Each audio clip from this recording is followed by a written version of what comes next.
자, 이번 코너는 탐방노트 순서입니다. 하이투자증권 스마트 PB센터 이화진 과장과 함께 이야기 나누겠습니다. 어서 오세요. 안녕하세요. 네. 자, 첫 번째 다녀오신 기업은 레드캡 투어입니다. 레드캡 투어. 네. 여행. 예, 여행이기도 하지만은 사실 렌터카 사업이 비중이 훨씬 더 크기도 하고 이제 뭐 투어라고 하길래 뭐 여행 사업 뭐 하고는 있는데 다른 모두 투어나 하나 투어는 조금 색은 다릅니다. 이 회사는 B2B를 이제 위주로 좀 많이 하고 있고 네. 뭐 이 회사를 아시는 분들은 알겠지만은 지분 구조가 38%가 구분호. 범 LG가 이제 구분이시고 이제 그리고 조원이라는 이제 또 엄마 그 지분이 대략 한 37%. 모친 쪽에. 예. 그러니까 대략 두 지분만 해도 70%가 넘습니다. 그렇기 때문에 좀 거래량이 좀 많이 이제 부족을 하고 있고 대신 실적은 굉장히 또 잘 나오고 있습니다. 코로나 이후부터 꾸준하게 성장세가 나오고 있는데 그 이유가 뭐냐면은 렌터카 사업에서 이제 대략 한 B2B 매출이 한 60%가 나오고 있고 여행 사업에서도 한 70%가 B2B 사업인데 이 중에서 거의 한 70% 이상이 이게 LG, GS, LS 이 관련된 LG와 관련된 그룹에 대한 이 B2B가 안정적으로 좀 매출이 나오고 있기 때문에 조금 계속 꾸준히 이제 실적이 좀 좋았던 것도 있고 결국에는 이게 더 확장되는 부분이 있는 게 뭐냐면은 기존에 이제 뭐 LG나 뭐 특히 LG 에너지 솔루션이 이제 미국의 공장 이제 지음으로 인해서 이게 해외 쪽에 대한 이제 그런 여행 사업도 같이 덩달아 이제 끼어서 가는 부분이 있기 때문에 네. 거기에 대한 매출도 또 덩달아 좀 잘 나올 수가 있습니다. 결국에는 실적은 굉장히 다른 여행사 대비해서 성장성도 안전하게 좀 나오고 있는 측면이 있기 때문에 사실 숫자에 대해서 걱정은 사실은 조금은 걱정은 덜 할 수는 있는데 그리고 또 배당도 또 굉장히 잘 나오고 있습니다. 사실 뭐 배당만 해도 연간 한 70억, 80억, 배당 성향만 40, 50% 나오고 있고 배당률도 대략 한 5%, 4%대 나오고 있는 부분이 있기 때문에 물론 거의 대주주 지분들이 뭐 더 많이 가져가긴 하겠지만은 결국에는 그런 대부분의 우호적인 환경이 있기는 하지만은 이제 사실 어제도 탐방을 가면서 제일 많은 질문을 했던 이유가 그거죠. 주가 부양을 하기 위해서는 물론 자사주 소각도 생각도 하고 있고 무상증자도 생각을 하고 있지만은 사실 그게 지금 어느 정도 문제라기보다는 어느 정도 그 대형 지분에 대한 조금 지분 조금은 풀어줄 필요가 있지 않나. 뭐 블락딜을 하든 뭘 하든 많은 생각을 좀 하고 있다고 하시더라고요. 거기에는 레드캡 투어 자체를 갔던 이유도 정말 실적이 좋은데 주가는 왜 이렇게 부진할까에 대한 부분도 갔었던 것 같고. 그러니까 이런 기업들이 상장된 기업 중에 많잖아요. 네. 말씀하신 대로 실적 좋아, 회사 좋은데 네. 지분들이 보면 대주주가 거의 다 가지고 그렇죠. 있고 유통 물량 없어. 네. 그럼 뭐 하려고 상장해서 기업 공개를 했을까? 그러면 일반 소액주주들 입장에서 보면 그렇죠. 그러니까 대주주는 사실 주가 올라간다고 뭐 좋을 것도 없고 이건 팔관이 아니니까. 그럼 뭐 그 주가 부양의 의지가 과연 있을까? 그런 느낌이 좀 많이 드는데 안 그런가요? 네, 맞습니다. 그래서 약간 조금 강하게 질문도 이제 같이 갔던 친구들도 그런 얘기를 했던 거고 결국에는 거래가 터져야 주가가 움직이기도 할 텐데 결국에는 대주주를 위한 이제 그런 이게 상황 아닌가라는 생각도 하고 있는 상황. 뭐냐면은 돈을 버는데 그에 대한 배당 자체가 이쪽으로 가버리기 때문에 사실 이쪽이라 하면 대주주한테 간다. 그렇죠. 대주주 가는 지분 거죠. 높은 사람이 배당 제일 많이 받겠죠. 그렇죠. 그리고 자회사나 관계사들 설립해가지고 우리 공정거래법에는 일감 몰아주기가 단 규제를 하잖아요. 네. 하지만 일로 치고 절로 치고 결국에는 또 글로 가더라. 맞아요. 그래서 항상 사업의 현황은 생각보다 매력이 있고 그 B2B에서 B2G까지 가고 있고 이게 또 전기차 하이브리드 렌터카가 또 많이 나오잖아요. 이게 또 LG 에너지 솔루션이랑 같이 협업을 하는 게 있습니다. 이게 네. 그 법인에서 이 배터리를 관리할 수 있는 만약에 LG 그룹이 아닌 다른 아예 외적인 법인에서 이거를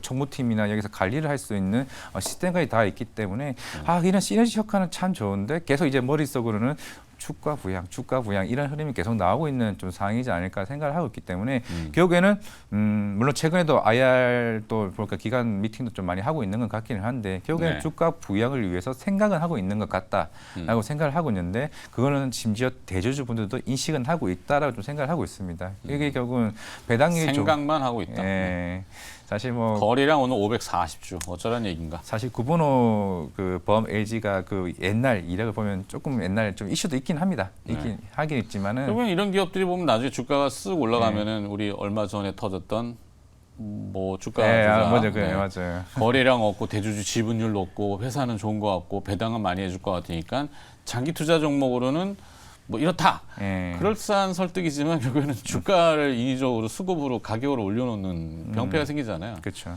이게 알 수가 없는 참 답답한 회사네. 뭔가 저도 이제 다녀오면서 뭔가 이게 내일 방송 가서 이게 강하게 이게 세일하기에 또 쉽지는 않고. 세일이 아니라 예. 똑바로 좀 합시다 이렇게. 네. 해야죠. 그래서 좀 세게 얘기하니까 안에서 넘어가래요. 예. 기업이 까면 별로 안 좋아하더라고요. 알겠습니다. 우리는 친기업적인 거니까. 네. 자, 하여튼 뭐 레드캣 투어 탐방을 다녀줬고 느낌은 일단 조금 답답한 상황이다. 근데 회사 내용은 좋더라. 회사 내용 정말 숫자가 괜찮았던 좋더라. 것 같습니다. 숫자도 계속 꾸준히 실적이 역대급 실적이 나오고 있고. 그래요. 예. 자, 이건 넘어가겠습니다. 뭐 거래량이 없기 때문에. 네. 자, 두 번째 기업 여기 드디어 이제 등장했네요. 네오이즈. 네오이즈. 네오이즈 하면 우리 이화진 과장 생각밖에 안 나는 것 같아요. 피해 거짓, 맨날 거짓말만 네, 하는 것처럼 거짓말만 주가가 내려왔는데 자, 어제 한번 딱 그래도 좀 분위기는 이제 바뀌었다고 생각을 하고 있습니다. 이게 1년 동안 계속 봐왔는데 제발 콘솔에서 누가 흥행을 먼저 하냐가 판이 바뀐다고 저는 생각을 하고 있습니다. 네. 한 달 만에 100만 장? 아마 어제 의아해하신 분들 100만 장? 컨센이 250만 장인데 이제 100만 장? 한 달인데 초기 흥행이 굉장히 중요하다면서 이런 게 하고 있는데 이게 뭐 엑스박스를 제외한 부분입니다. 엑스박스 같은 경우는 이제 게임 패스를 주로 하기 때문에 게임 패스가 뭐냐면은 내가 한 연간 이용권을 쓰고 있으면은 이게 사는 게 아니라 나는 다른 게임을 다 살 수 있는 부분이 있습니다. 그렇기 때문에 엑스박스를 제외한 부분이고 물론 엑스박스에서 애초에 피해 거짓에게 선급금으로 준 부분이 있기 때문에 이건 네. 3분기 매출로 찍힐 가능성은 있습니다.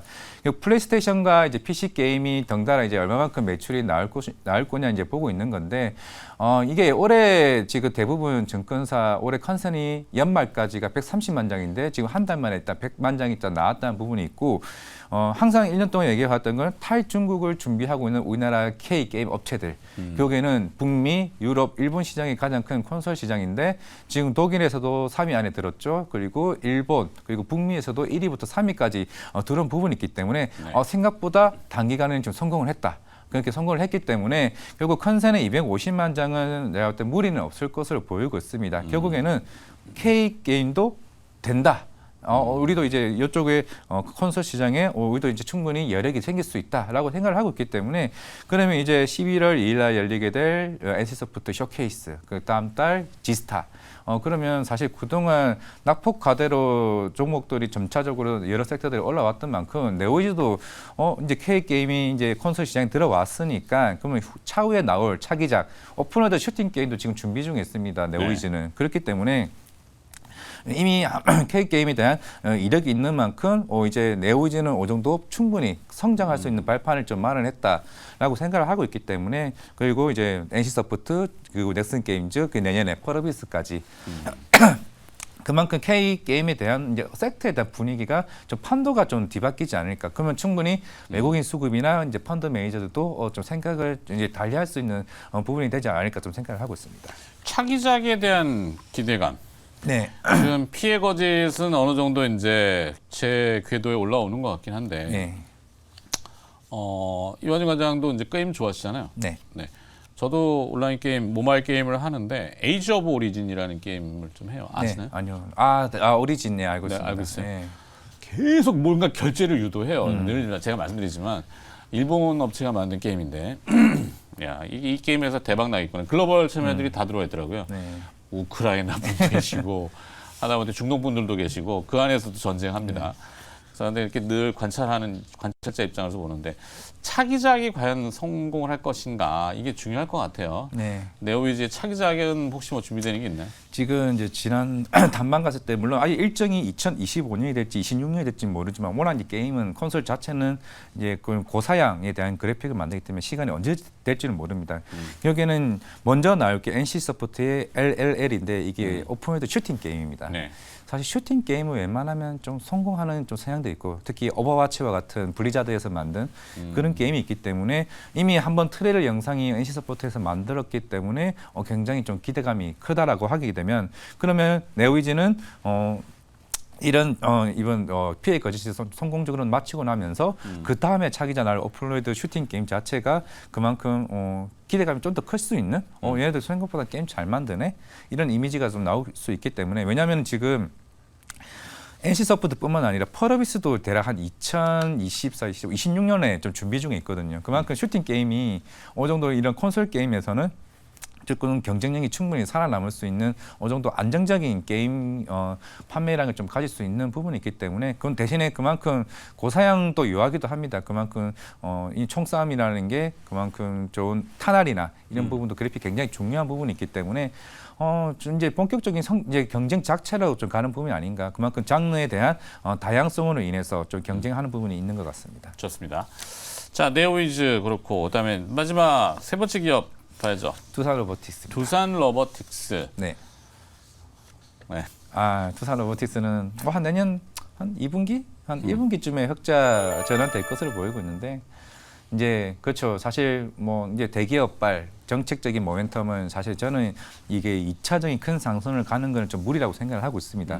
결국에는 이제 실적이 나와야 되지 않나라고 생각을 하고 있고 물론 협동 로봇에서는 일단 4위, 글로벌 4위 정도 좀 점유율을 가져가고 있는데 하지만 뭐 유니로봇이 대략 한 36% 그리고 환학이 대략 한 25% 정도 비중을 차지하고 있는 만큼 거의 절반 이상이 그 일본이나 덴마크 회사가 가지고 있습니다. 결국에는 이게 2분기 때 환학이 그게 실적이 완전 안 좋게 어닝 쇼크가 나왔던 이유가 중국 쪽 물량을 많이 받는 입장이기 때문에 그만큼 중국의 경기 침체 구간이다 보니까 아마 3분기도 쉽지 않을 겁니다. 그러면은 다시 한번 또 로봇은 또 꺾일 우려가 있는 상황인데 그러면 언제 2차 상승이 세게 나올 수 있냐?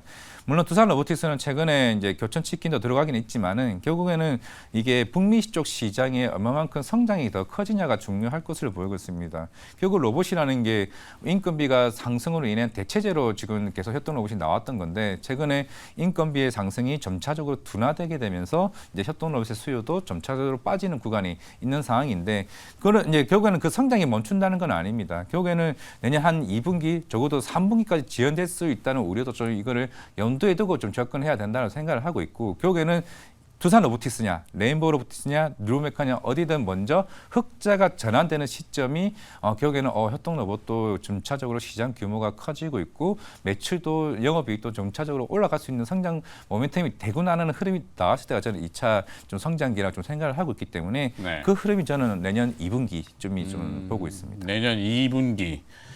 아직은 좀 시간이 필요하네요. 네, 그리고 뭐 신사업적으로 얘기를 하자고 하면은 이게 문이 로봇팔만 하는 게 아니라 이게 다트 스위트라고 해서 이제 어플리케이션 이게 우리가 핸드폰을 통해 가지고 이게 로봇 산업에 대한 모드를 제작할 수 있는 지금 신사업을 내후년쯤에 있고 내년에는 스마트 팩토리, 이 AMR 사업도 지금 인수 M&A나 아니면 파트너십을 통해서 준비하고 있는 상황이기 때문에 네. 두산 로보틱스가 제가 볼 때는 더 빠르게 좀 실적이 올라갈 수는 있을 것 같아요. 그만큼 향후에 대한 로드맵이 어느 정도 확실하게 충분히 있다라고 좀 생각을 하고 있기 때문에 그 점을 참고하신다면은 두산 로보틱스가 영업이익 흑자가 될 때가 로봇 산업이 좀 강한 수급이 붙을 수 있는 그날이 되지 않을까 생각하고 있습니다. 네. 자, 오늘 세계 기업 탐방 리포트 들어봤는데 레드캡 투어, 네오위즈, 두산 로보틱스 선택. 일단은 뭐 두산 로보틱스가 좀 괜찮을까 않을까 생각을 하고 있는데 근데 오늘 아침 새벽에 좀 느낌이 달랐던 거는 네오위즈가 게임 산업 자체가 분위기는 좀 뒤바뀔 수 있을 것 같습니다. 네. 오케이. 거기까지 듣도록 할까요? 네. 하이투자증권 스마트 PB센터 이화진 과장의 탐방 노트였습니다. 고맙습니다. 네, 감사합니다.